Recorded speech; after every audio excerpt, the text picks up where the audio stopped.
새로운 하루 맞이하고 또 즐거운 날 되시고 오늘 하나님이 기뻐하시는 일들을 잘 감당하시는 여러분들이 되시기를 주님의 이름으로 축복합니다. 잘 오셨습니다. 회당의 시작을 설명하는 내용이죠. 그러니까 이스라엘은 크게 이 솔로몬 성전으로부터 시작된 예루살렘에 있는 성전이 있었는데 이 성전 제사는 이스라엘 백성들에게 목숨과도 같이 중요하고 그들의 삶에 있어서는 빼놓을 수 없는 일이었습니다. 이게 성전 제사인데 이 성전 제사가 바벨론에 의해서 나라가 망하면서 그곳에서 성전 제사를 드릴 수가 없게 된 거죠. 뿔뿔이 흩어졌죠. 그래서 그들이 말씀을 묵상하고 기도하고 찬송하고 이런 일들을 각자 하다가 자기들이 있는 곳에 유대인들이 이렇게 모여 있으면 같이 모여서 이제 예배드리고 기도하고 찬송하면서 신앙생활을 하기 시작한 겁니다. 그렇게 성전 제사를 드릴 수 없게 되면서부터 이 사람들이 같이 모여 예배하던 그 장소를 회당이라고 얘기합니다. 근데 이 회당은 예수님 당시에도 있었습니다. 그리고 지금도 회당이 있습니다. 외국에 나가보면 유대인들이 모이는 곳은 다 회당들이 있습니다.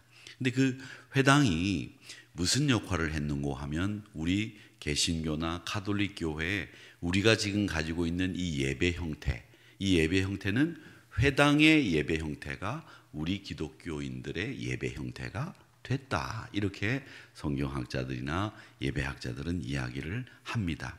그 유대인들의 즉 성전 제사를 드릴 수 없었던 디아스포라 흩어졌던 이주민들 유대인들이 예배했던 장소가 회당이다. 그것이 예수님 당시에도 있었다. 이 회당 예배가 우리 기독교 예배에 큰 영향을 미쳤다. 이 정도를 여러분 알고 계시면 되는데 이 회당에서 뭘 가르쳤느냐면 제일 중요한 게 모세 율법을 가르쳤습니다. 그 모세 율법을 가르쳤는데 예수님이 이 모세 율법을 다시 해석한 겁니다. 다시 적용한 겁니다. 너희들에게 새 계명을 준다. 요한복음 13장 34절 이하의 말씀에 보면 예수님이 새 계명을 주노니 너희가 내 몸같이 이웃을 사랑해야 된다. 뜻과 마음과 정성을 다해서 하나님을 사랑해야 된다. 이게 회당에서 너희들이 배웠던 모세 율법을 새롭게 적용하고 정리한 거다. 이렇게 말씀을 하신 겁니다.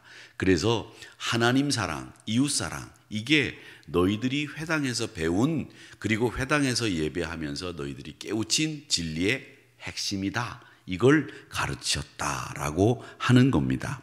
그래서 이 회당은 이 이스라엘 백성들에게 디아스포라 이스라엘 사람들에게 유대인들에게는 굉장히 중요한 신앙의 장소였고 또 그것을 예수님이 형식만 남아있고 껍데기만 남아있는 그 가르침을 새롭게 해석해서 새 계명을 주신 것이 바로 이 회당 예배를 염두에 두고 말씀하신 겁니다. 새 계명을 너희들에게 준다.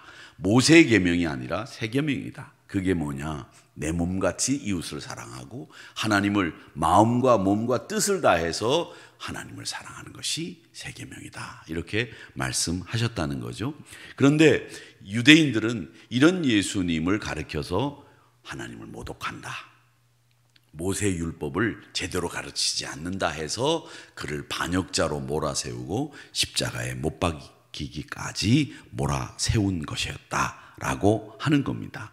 그리고 회당 때문에 생긴 직업이 있었습니다. 그게 뭐냐면 서기관이라고 하는 직업이죠. 이 사람들은 율법을 매일 필사하고 가르치고 또 그 율법을 다른 사람들에게 전수하고 다음 세대들에게 전수하는 일을 하게 됐는데 이 사람들이 바로 회당 예배를 변질시키는 주범이고 그 모세 율법의 껍데기만 남게 한 사람들이 바로 서기관들이었다라고 하는 겁니다. 이 회당 예배가 유대인들에게 긍정적인 면도 주었습니다. 그게 뭐냐 하면 성전 제사는 그 뜰마다 들어갈 수 있는 사람들이 제한이 있었어요. 여자들이 들어올 수 있는 곳, 이방인들이 들어올 수 있는 곳, 유대인 남자들이 들어올 수 있는 곳, 제사장이 들어올 수 있는 곳, 또 그 제사장 중에서 제비를 뽑아서 1년에 한 번 성소, 지성소까지 들어갈 수 있는 대제사장이 들어갈 수 있는 곳, 이렇게 분류가 돼 있었는데 회당은 그런 것이 없었다는 것. 그래서 모든 사람들이 이 종교 행위에 너도 나도 할 것 없이 같이 보편적인 자리에서 함께 예배를 드릴 수 있었다라고 하는 것이 회당 예배가 우리에게 주는 긍정적인 요소다, 이렇게 보시면 되겠습니다. 자, 그러면 이 회당 예배에서 우리에게 이 예배 형식도 왔는데 예수님이 가르친 이 세 계명의 중요한 정신 두 가지입니다. 모세의 율법을 정리한 것, 이 계명을 완성한 것이 사랑인데 모세의 율법을 정리한 것이 하나님 사랑, 이웃 사랑인데 이 하나님 사랑은 우리가 생각해 볼 때 하나님을 어떻게 사랑하십니까? 여러분, 하나님은 영이시라고 말씀하셨습니다. 하나님 사랑은 다른 게 아닙니다. 하나님 사랑은 물론 여러분들이 열심히 신앙생활 하는 것도 중요하지만 하나님 사랑은 어떻게 하느냐? 하나님 사랑은요, 하나님은 영이시기 때문에 그 영이신 하나님을 자주 만나는 겁니다. 영이신 하나님을 자주 만나기 위해서는 뭘 해야 되느냐? 하나님이 영이시니 예배하는 자를 찾으신다고 말씀하셨기 때문에 여러분들이 영이신 하나님과 자주 예배를 통해서 만나는 것이 하나님을 사랑하는 가장 좋은 방법이다라고 하는 거죠. 그래서 요한복음 4장 34절에서 뭐라고 말씀하셨냐면 하나님은 영이시니 예배하는 자를 찾는데 그 예배하는 자들은 영과 진리로 예배할지니라, 이렇게 말씀하셨다는 거죠. 그래서 여러분, 하나님이 영이시기 때문에 영과 진리로 예배하는 자 되어야 하나님을 사랑하는 것이다 라고 하는 것을 아시면 되겠습니다. 아멘입니까? 아멘입니다. 그러면 이웃사랑은 어떻게 하느냐라고 하는 겁니다. 이웃사랑, 저는 이 이스라엘 사람들이 이웃사랑을 어떻게 했는지 그 법을 성경에는 나와 있는데 레위기 19장 18절 말씀해 보면 이렇게 되어 있습니다. 원수 갚지 마라.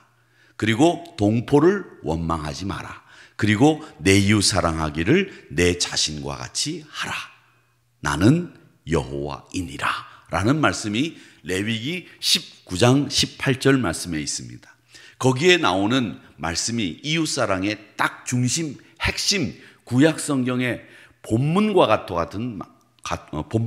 같은 말씀이 바로 레위기 19장 18절 말씀인데 원수를 갚지 마라. 보복하지 말라는 거죠.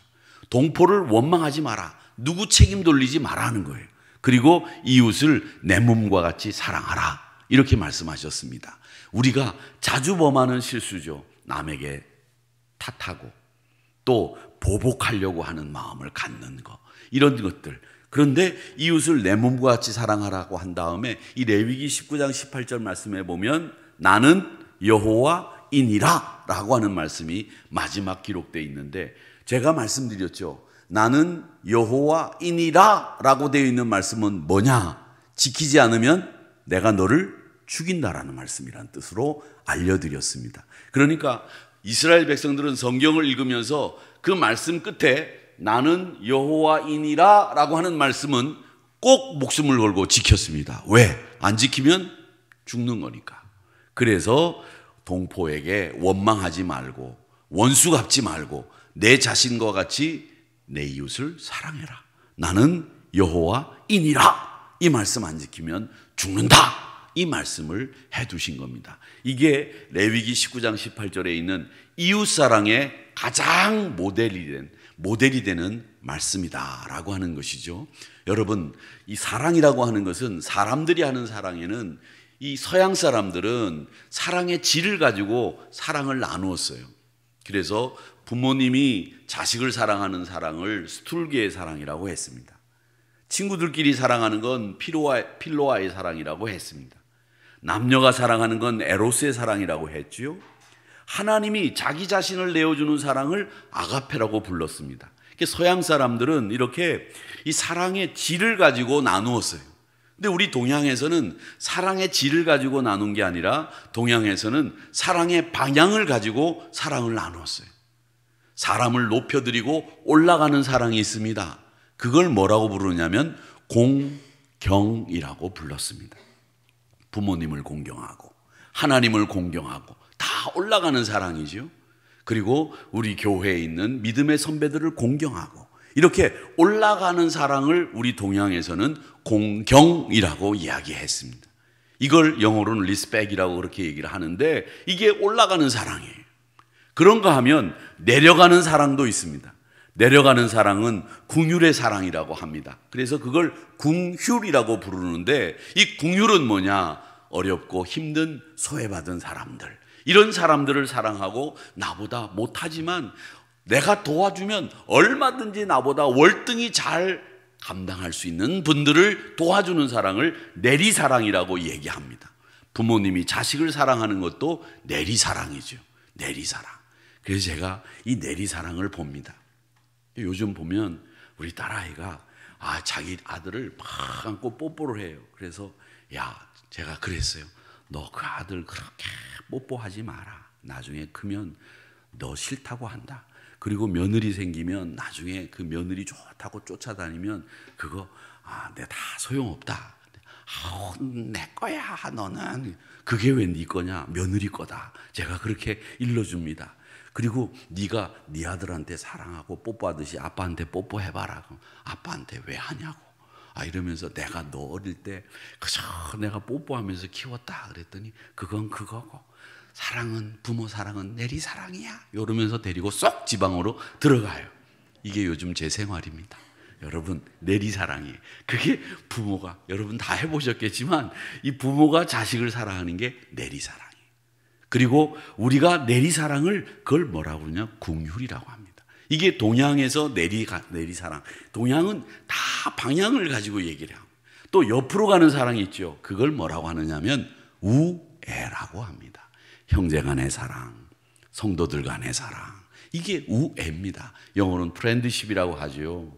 그 프렌드십이 우리에게 있는 거예요. 그러니까 여러분 사랑의 질이 어떤 질이냐에 따라서 서양 사람들은 사랑을 나눴고 우리 동양 사람들은 사랑의 방향을 가지고서 사랑이 이런 거다 나누었는데 이 모든 것은 다 뭘 얘기하느냐? 이웃사랑이 그만큼 중요하고 우리에게 꼭 필요한 교제에 있어서 중요한 도구다라고 하는 겁니다. 하나님이 오죽하면 레위기 19장에서 나는 여호와이니라 이 말씀 안 지키면 너 죽어 이렇게 말씀하셨겠습니까? 그렇기 때문에 우리 부디 하나님이 요한복음 13장에서 말씀하신 것처럼 우리가 이 모세 계명을 재해석하고 우리의 실천사항으로 받아들이신다면 하나님 사랑, 이웃 사랑. 이게 바로 회당에서 이스라엘 백성들이 배운 것이고 이 회당에서 모세의 마음을 회복한다고 한다면 하나님 사랑, 이웃 사랑 이것을 우리가 다시 회복한다면 이 사랑을 우리가 실천한다면 이 모세의 이 회당에서 가르친 율법을 우리가 제대로 실천하는 것이 된다라고 하는 것입니다. 그 밑에는 여러 가지 하위법들이 있습니다. 디테일한 레위기에 나오는 신명기에 나오는 많은 법들이 있는데 제일 상위에 있는 법이 뭐냐? 하나님 사랑, 이웃 사랑이라는 거죠. 여러분 법이 상위법과 하위법이 꽝 부딪히면 상위법을 지키는 것이 맞습니다. 그게 법 원리입니다. 그렇기 때문에 가장 위에 있는 상위법인 하나님 사랑, 이웃 사랑 이 법을 여러분들이 지킬 때에 오늘 모세가 또 이스라엘 백성들이 회당에서 가르쳤던 그 모세 율법을 우리가 제대로 배우는 것이 된다라고 하는 것을 아시고 이 사랑의 법, 하나님 사랑, 이웃 사랑의 법을 여러분 실천하시면서 내가 이 사랑의 주인공이 되겠다 이렇게 다짐을 하시는 이 시간이 되기를 주님의 이름으로 축복합니다.